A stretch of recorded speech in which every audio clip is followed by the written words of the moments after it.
Hi, I'm Ron Zimmett. I'm a trial lawyer and risk management consultant to Negley Associates for many years. Over the years, I've noticed that community mental health centers devote a good deal of time and energy and attention in their risk management programs to avoiding medication errors. However, I've also noticed that there's a disconnect between the specific kinds of possible medication errors that mental health centers pay attention to and the errors that actually result in lawsuits. For example, mental health centers work very hard to make sure that their patients are given the right dose of medicine, that there is adequate communication between the prescriber and staff about the type of medication, and that the actual medication delivered is the correct one.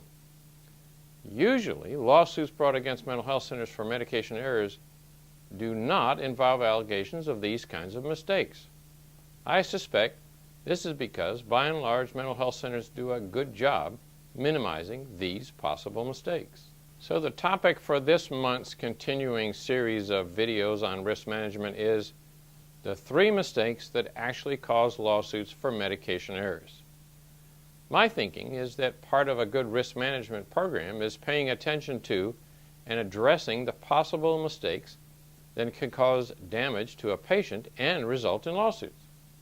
We do see many lawsuits alleging medication errors. The allegations in this kind of litigation usually fall into 3 general categories of accusations. 1, failure to obtain adequate informed consent.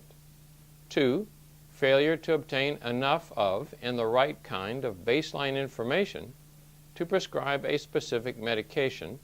And 3, failure to adequately monitor the patient's experience with the medication in a timely and complete way. The most frequent allegation about informed consent deficiencies is an accusation that the patient was not adequately informed of the risks of the medication. One of the issues here is that our knowledge of the risks of medication is always changing.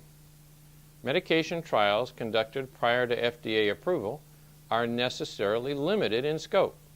However, once the medication is prescribed for the general public and more people take the drug, we usually learn more about the side effects and risks as additional research is completed. Thus, a good risk management program includes keeping up to date with the latest research on the particular medication and changing your informed consent forms and your conversations with patients about the risks as needed. The kind of information needed to prescribe a medication varies from one medication to the other. In fact, the type of information needed about specific drugs varies as we learn more about the medication. For example, the guidelines for baseline information about Zyprexa have changed. The major associated risks for second-generation antipsychotics, such as Zyprexa, include diabetes and cardiovascular risk.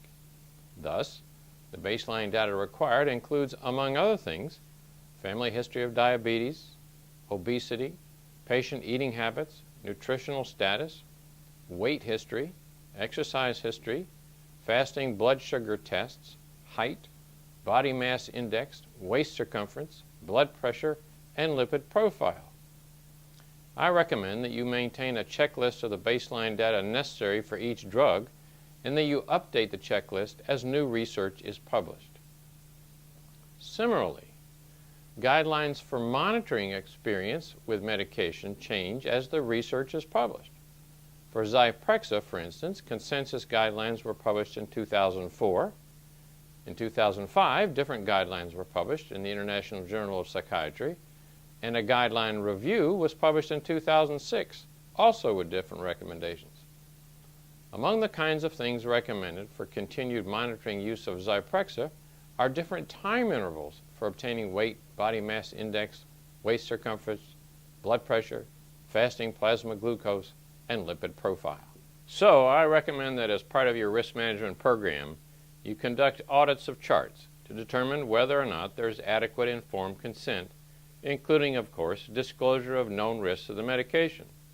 The chart audits also should determine whether there is complete baseline information documented specific to the type of medication prescribed, and also whether there is adequate monitoring of patient experience with the medication in accordance with published guidelines and your guidelines if you have them. for those specific medications. There's a good deal more information on the Negley Associates website. For now, however, thanks for listening. I'm Ron Zimmett.